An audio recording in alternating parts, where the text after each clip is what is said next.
আজ আমি নিয়ে এসেছি 10 টাকার সুজি আর অল্প কিছু উপকরণ দিয়ে বাচ্চা থেকে সবার প্রিয় খুব সুন্দর একটা tiffin recipe. Welcome back to my channel S কিচেনের পক্ষ থেকে আমি শেফালি নিয়ে এসেছি আপনাদের জন্য আরও একটি নতুন স্বাদের নতুন রেসিপি। 10 টাকার সুজি আর অল্প কিছু উপকরণ দিয়ে একটা সুন্দর টিফিন রেসিপি। তো দেখুন, নিয়েছি এখানে 10 টাকার একটা সুজির প্যাকেট, একটা দুধের প্যাকেট 10 টাকা দামের, নিয়েছি চিনি গুঁড়ো, আর নিয়েছি একটা ডিম, আরও অন্য অন্য উপকরণও আছে। তো আমার আরও নিত্য নতুন রেসিপি পেতে আমার চ্যানেলটিকে সাবস্ক্রাইব করুন আর পাশে থাকা বেল আইকনটিকে অল করে রাখুন, যাতে সবার প্রথমে আমার নোটিফিকেশান আপনার কাছে পৌঁছে যায় আর আপনি অতি সহজেই দেখে নিতে পারেন। দেখুন, যে ডিমটা আমি নিয়েছি, এই ডিমের মধ্যে 3 চামচ মতো চিনি মিশিয়ে খুব সুন্দর করে ফেটিয়ে নেব। আর যেহেতু ডিম একটু গন্ধ ছাড়তে পারে, তার জন্য এখানে আমি ব্যবহার করব 2-3 ফোঁটা মতো ভ্যানিলা এসেন্স। এই ভ্যানিলা এসেন্সটা দিলে কি আর ডিমের যে একটা গন্ধ ছাড়ে সেটা কিন্তু আর ছাড়বে না। তো এবার আমি খুব সুন্দর করে ফেটিয়ে নেব। তো এটা আমি ফেটিয়ে নিয়ে ফিরে আসছি। আপনারা চাইলে কিন্তু মিক্সিতেও এটা ফেটিয়ে নিতে পারেন। দেখুন, এখানে চিনি, ডিম আর ভ্যানিলা এসেন্স আমি 10 মিনিট মতো খুব সুন্দর করে ফেটিয়ে নিয়েছি। তবে কি আমি এখানে গুঁড়ো চিনি ব্যবহার করেছি, আপনারা চাইলে গোটা চিনিও কিন্তু ব্যবহার করতে পারেন, সেক্ষেত্রে একটু বেশি করে সময় নিয়ে ফেটাতে হবে। এবার এখানে দিয়ে দেব 3 টিস্পুন মতো রিফাইন তেল, আর দেব পরিমাণ মতো লবণ দিয়ে আরও 5 মিনিট মতো ফেটিয়ে নেব।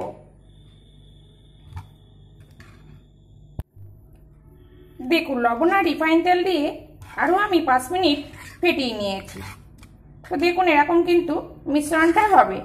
এবার আমি এখানে যে সুজি নিয়েছিলাম সেই 200 গ্রামের প্যাকেটটা এই পাত্রে ঢেলে নিয়েছি, আর এখানে দিয়ে দেব 2 চামচ মতো ময়দা। আমি এখানে ময়দা ব্যবহার করছি, আপনারা চাইলে কিন্তু এখানে আটা বা চালের গুঁড়ো কিন্তু ব্যবহার করতে পারেন।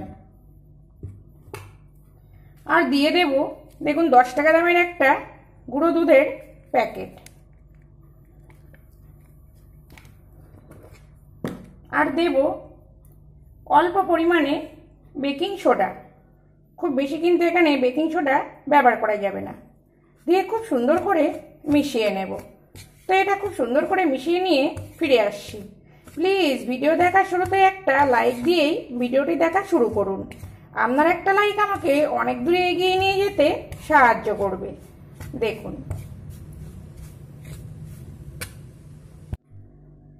দেখুন, শুকনো উপকরণ আমি খুব সুন্দর করে মিশিয়ে নিয়েছি। এবার এখানে যে আমি ডিম, তেল আর অন্য অন্য উপকরণ দিয়ে মিক্স করে রেখেছি, এইটা অল্প অল্প করে দিয়ে একটা ডো রেডি করে নেব। তো এই ডোটা রেডি করে নিয়ে আমি ফিরে আসছি। দেখুন, এখানে যে ডিম আর তেলের আর অন্য উপকরণের মিশ্রণ ব্যবহার করছি, এটা যদি কম পড়ে যায় সেক্ষেত্রে এখানে আমি একটু দুধ ব্যবহার করব।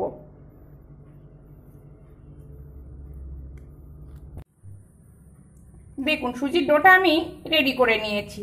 তবে কি এখানে কিন্তু আমি যে একটা ডিম আর যে তেল নিয়েছিলাম ওতেই আমার হয়ে গেছে, এখানে আমার কোনো লিকুইড দুধের প্রয়োজন হয়নি। তো মাপটা যদি ঠিকঠাক থাকে তাহলে কিন্তু আর দুধ লাগবে না। তো দেখুন, এটা আমি ঢাকা দিয়ে 30 মিনিট মতো রাখবো। তো 30 মিনিট পরেই ফিরে আসছি। দেখুন, এরকম নরম মেখেছি, কিন্তু এটা সুজি দেওয়া আছে, এটা কিন্তু আরও শক্ত হয়ে আসবে। তবে কি অবশ্যই কিন্তু ডিমের গোলাটা অল্প অল্প করে দিয়েই মাখবেন, একসঙ্গেই কিন্তু দেবেন না। দেখুন, আমি 30 মিনিট পরে ফিরে এসেছি, আর সুজিটা কিন্তু সেট হয়ে গেছে। দেখুন, পুরো শক্ত হয়ে গেছে। এরকম কিন্তু শক্তই করতে হবে। এবার দেখুন, এখানে নিয়ে নেব একটা চাকি। এবার ছুরি দিয়ে ভাগ করে নেব। তো ভাগটা করে নিয়ে ফিরে আসছি। দেখুন, এখানে আমি পিসগুলো সব কেটে নিয়েছি। এবার দেখুন,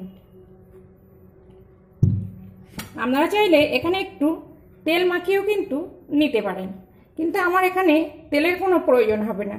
এইভাবে বেলান দিয়ে একটু বেলে নেব।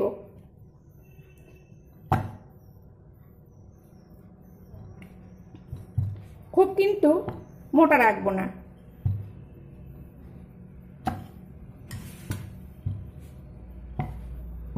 এবার দেখুন, এখানে নিয়েছি আমি কুকি কাটার। আমি এখানে কুকি কাটার ব্যবহার করছি। আপনারা চাইলে ছোট ছোট ঢাকনা দিয়েও কিন্তু এরকম সাইজ কেটে নিতে পারেন। দেখুন, এইভাবে শেপ করে কেটে নেব।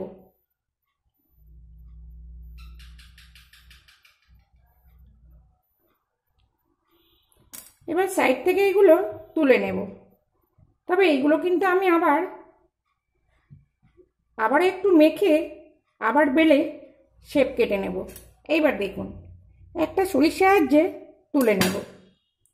দেখুন, এরকম কিন্তু মোটা রেখেছি, না খুব পাতলা আর না খুব মোটা। তো আমি 2-3টে ডিজাইন করে নেব। তো একটা আপনাদেরকে দেখালাম, আর অন্যগুলো করে নিয়ে আমি ফিরে আসছি। দেখুন, খুব সহজে কিন্তু উঠে যাচ্ছে।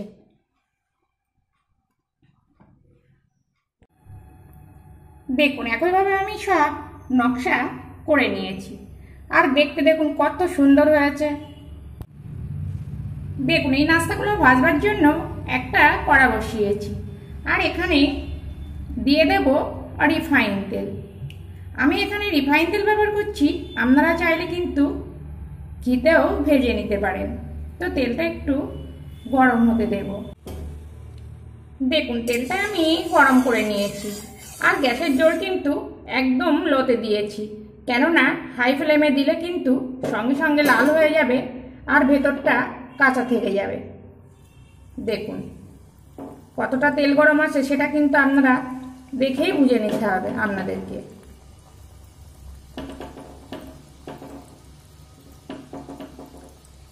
এইভাবে একে একে সব দিয়ে দেব, দিয়ে উল্টে পাল্টে লাল করে ভেজে নেব।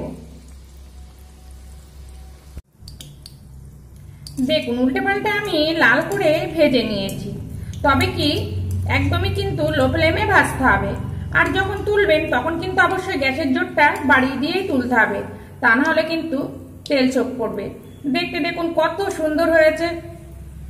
তো একইভাবে আর যেগুলো আছে এগুলোও দিয়ে দেব। এই পর্যন্ত আমার নতুন বন্ধু, পুরনো বন্ধু যারা আমাকে পাশে থেকে সাপোর্ট করছেন, তাদেরকে অসংখ্য অসংখ্য ধন্যবাদ এভাবে আমাকে পাশে থেকে সাপোর্ট করে এগিয়ে নিয়ে যাওয়ার জন্য। আর যারা সাধারণ দর্শক, তাদেরকেও অসংখ্য ধন্যবাদ এভাবে পাশে থেকে আমাকে সাপোর্ট করে এগিয়ে নিয়ে যাওয়ার জন্য। দেখুন, এইভাবে দিয়ে আবারও একইভাবে উল্টে পাল্টে লাল করে ভেজে নেব। এই নাস্তা বাচ্চারা যতটা ভালোবাসবে, বড়রাও কিন্তু ততটাই ভালোবাসবে। তো বাড়িতে অবশ্যই একবার মাত্র 10 গ্রামের সুজি দিয়ে আর অল্প কিছু উপকরণ দিয়ে এই নাস্তাটা তৈরি করুন। আশা করছি খুবই ভালো লাগবে। দেখুন, আস্তে আস্তে কিন্তু এরকম ফুলে উঠবে। আবারও বলছি, অবশ্যই কিন্তু লো ফ্লেমে ভাজতে হবে।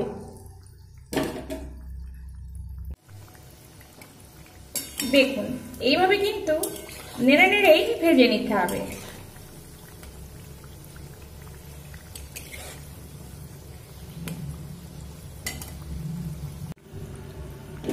দেখুন, এগুলো কিন্তু ভাজা হয়ে গেছে। এবার আমি গ্যাসের জোরটা বাড়িয়ে দিলাম। গ্যাসের জোরটা বাড়িয়ে দিয়ে এবার আমি তুলে নেব। তো আপনারাও বাড়িতে একইভাবে সুজি আর অল্প কিছু উপকরণ দিয়ে এই নাস্তা রেসিপি তৈরি করুন। আশা করছি খুবই ভালো লাগবে। আর যদি ভালো লাগে প্লিজ প্লিজ আমার চ্যানেলটিকে সাবস্ক্রাইব করুন, আর সাবস্ক্রাইব করে পাশে থাকুন। আর খুব ভালো লাগলে একটা লাইক আর সঙ্গে একটা শেয়ারও করে দিন। আবার ফিরে আসবো নতুন কোনো রেসিপি নিয়ে। দেখুন, 10 টাকার সুজি আর অল্প কিছু উপকরণ দিয়ে কত সুন্দর টিফিন রেসিপি আমি করে নিয়েছি। তো দেখতে দেখুন কত সুন্দর হয়েছে, খেতেও কিন্তু ততটাই সুন্দর। আর দেখুন আমি আপনাদেরকে আওয়াজটা একটু শোনাই কতটা খাস্তা হয়েছে। আর এই নাস্তা কিন্তু আপনারা এক সপ্তাহ এয়ারটাইট কন্টেনারে রেখেও খেতে পারবেন। আর এই নাস্তাগুলো যতটা বাচ্চারা ভালোবাসবে ততটা কিন্তু বড়রাও ভালোবাসবে। তো আমার এই নাস্তা রেসিপি যদি আপনাদের ভালো লাগে প্লিজ প্লিজ আমার চ্যানেলটিকে সাবস্ক্রাইব করুন আর সাবস্ক্রাইব করে পাশে থাকুন। আর যদি খুব ভালো লাগে প্লিজ একটা শেয়ার আর সঙ্গে একটা লাইকও করে দিন। আবার ফিরে আসবো নতুন কোনো রেসিপি নিয়ে। সবাই ভালো থাকবেন, সবাই সুস্থ থাকবেন।